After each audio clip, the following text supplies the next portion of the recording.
Jannisar drama की last episode में आप देखोगे कि दुआ प्रेग्नेंट हो जाती है। नौशेरवा दुआ से बहुत ज़्यादा खुश होता है और उससे कहता है कि वह काम के सिलसिले में बाहर जा रहा है, इसलिए उसे अपना ख्याल रखना होगा। दुआ जवाब देती है कि नौशेरवा, तुम्हें टेंशन लेने की ज़रूरत नहीं है, तुम आराम से अपना काम निपटा लो।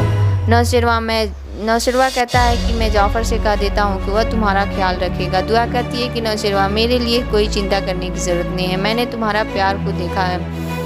नौशेरवा कहता है कि तुमसे मैं बहुत प्यार करता हूँ और नहीं चाहता कि तुम्हें और हमारे बच्चे को किसी तरह का कोई परेशानी हो। दुआ कहती है कि मैं जानती हूँ कि तुम मुझसे बहुत प्यार करते हो, इसलिए तुमने कस्माला और फराह को मेरे लिए ठुकरा दिया। नौशेरवा कहता है कि इस सिलसिले में कोई चूक नहीं होनी चाहिए। नौशेरवा कहता है कि तुमने बेबी का ख्याल रखना होगा और जहाँ भी वो जाए तुम उनके साथ जाना होगा। इसके बाद नौशेरवा वहाँ से निकल जाता है। जाफ़र उन्हें दिलासा दिलाते हैं कि वह फिक्रमंद ना हो, वह दुआ का ज़रूर ख्याल रखेगा। दुआ कमरे में आती और कहती है कि क्या तुम्हें लगता है कि तुम इस घर को वारिस दे सकोगी? दुआ जवाब देती है कि यह सब अल्लाह के हाथ में है और मुझे इससे कोई फ़र्क नहीं पड़ता है, बेटा हो या बेटी, हमारी जो भी संतान होगी वह हमारी ज़िंदगी में खुशियाँ लाएगी। कस्माला कहती है कि क्या तुम समझ रही हो, इस बच्चे के ज़रिए तुम इस घर पर राज करोगी। तुम पहले ही अब्बा और अम्मा शाही के दिल में जगह बना चुकी हो, मैं तो तुम्हें इस घर से निकालने का सोच रही हूँ। दुआ कहती है कि यह तुम पर है और मैं तुम्हें कितनी बार कह चुकी हूँ कि नौशेरवा से पीछा छुड़ाकर कहीं और शादी कर लो और अपना घर बसा लो। जब कस्माला चली जाती है तो दुआ सोचने लगती है और उसे कस्माला की बातें याद आती है कि कहीं ये मुझे नुकसान न पहुँचा दे।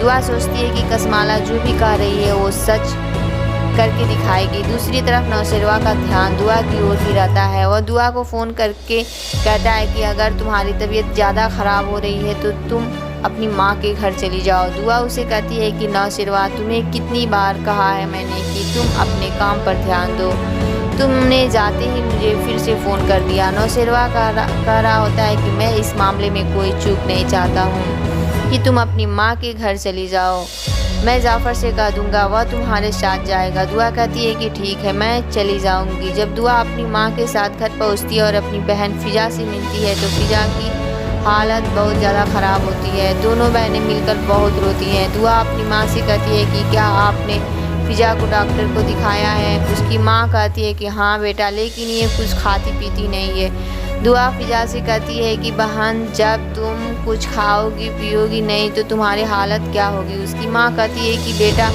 तुम अब ज़्यादा आराम करो, तुम्हें यहाँ आने की ज़्यादा ज़रूरत नहीं है क्योंकि तुम्हारी हालत ऐसी है कि तुम्हारे साथ कुछ भी हो सकता है।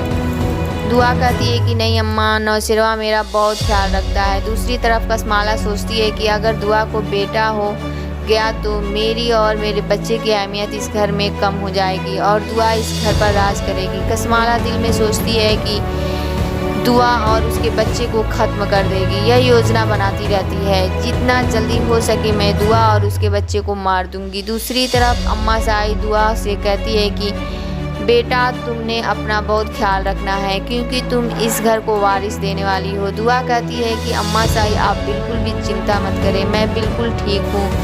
पता है कि आप और नौशेरवा से बहुत प्यार करती हैं। अम्मा साई भी बहुत खुश होती है। दूसरी तरफ दुआ की माँ कहती है कि बेटा, तुमने अपना ख्याल रखना है क्योंकि नौशेरवा काम के सिलसिले से बाहर गया है। आप देखोगे कि दुआ की तबीयत अचानक अपने आप से घर में ख़राब हो जाती है। फ़िजा उसे अस्पताल ले जाती है। अम्मा साई और अब्बा साई भी वहाँ पहुँच जाते हैं और नौशेरवा आ जाता है। जब जाफ़र उसे बताता है कि दुआ की हालत बहुत ज़्यादा ख़राब है, डॉक्टर परेशान है, नौशेरवा कहता है कि हमें तुरंत दुआ को ऑपरेशन करना होगा, अगर आप अनुमति दे तो अल्लाह हम पर रहम करेगा। अम्मा साई भी आकर दुआ को समझाती है कि दुआ बेटा, तुम बिल्कुल भी तनाव मत लो, थोड़ी देर बाद ऑपरेशन शुरू हो जाएगा। डॉक्टर नौशेरवा को लेकर बाहर आती है और उसे बधाई देती है कि मुबारक हो, आपका बेटा हुआ है। जब अम्मा साई बाबा साई यह सुनते हैं तो बहुत खुश हो जाते हैं। दुआ की माँ भी अस्पताल में आ जाती है। दूसरी तरफ दुआ की हालत बहुत ज़्यादा नाजुक होती है। डॉक्टर नौशेरवा से कहती है कि दुआ की हालत बहुत गंभीर है। नौशेरवा बच्चे को लेकर दुआ के पास जाते हैं।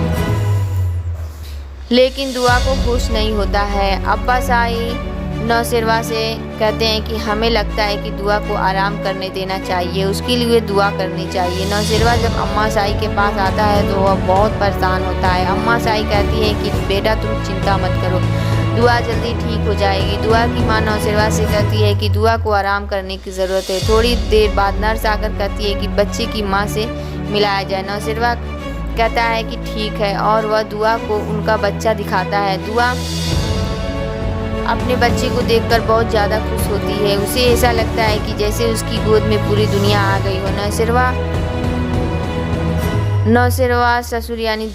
के ससुर यानी दुआ के पिता कहते हैं कि मुझे लगता है कि अब हमें दुआ को लेकर घर जाना चाहिए। अब्बास आई अम्मा साई भी आते हैं और कहते हैं कि हाँ बेटा तुम बिल्कुल ठीक कह रहे हो, दुआ को जितना आराम घर पे मिलेगा उतना यहाँ नहीं मिलेगा। इसके बाद दुआ अपने घर आ जाती है। कसमाला किसी से फ़ोन पर बात कर रही होती है और देखकर हैरान हो जाती है कि दुआ को बेटा हुआ है। वह उसे बधाई देती है और बहुत खुश होने का नाटक करती है, लेकिन दिल में सोचती है कि अब नौशेरवा का ध्यान पूरी तरह से मुझसे और मेरे बच्चों से हट जाएगा। नौशेरवा कसमाला से कहता है कि सुनो, तुमने दुआ को अच्छे से ख्याल रखना है, तुम्हें इसकी जिम्मेदारी सौंप रहा हूँ। अगर इन दोनों में से किसी को कुछ हुआ तो मैं तुम्हें नहीं छोड़ूंगा। कसमाला कहती है कि नौशेरवा तुम्हें बिल्कुल भी चिंता करने की ज़रूरत नहीं है, अब इनकी जिम्मेदारी केवल और केवल मेरी है। अगली वीडियो देखने के लिए हमारे चैनल को सब्सक्राइब करें, लाइक करें। तब तक के लिए अल्लाह हाफ़िज़।